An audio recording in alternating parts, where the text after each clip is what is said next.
ஊட்டச்சத்து குறைபாடு காரணமாக ஆப்கானிஸ்தானில் கடந்த 6 மாதங்களில் 700 குழந்தைகள் மரித்துள்ளனர். ஆப்கானிஸ்தானில் கடந்த 2021ஆம் ஆண்டு தாலிபான்கள் ஆட்சி அமைத்த காரணத்தால் பல நிறுவனங்கள் வெளியேறின. இதனால் பல குடும்பங்களின் வேலைகளும் பறிபோனது. பெண்கள் வேலை செய்ய தாலிபான்கள் அரசு தடை விதித்தது. இதனால் பல பெண்களின் வேலைகளும் பறிபோனது.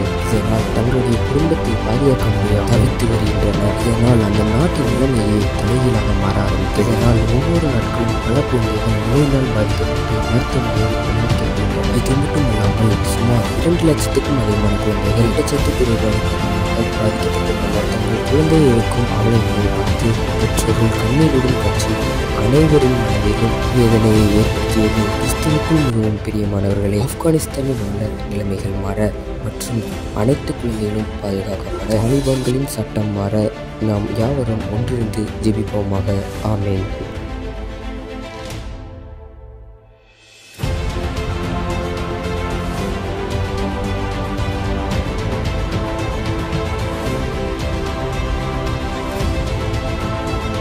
தொடர் வீடியோவை காண கிறிஸ்த கிங் யூடியூப் சேனலை சப்ஸ்கிரைப் செய்து வைத்துக் கொள்ளுங்கள்.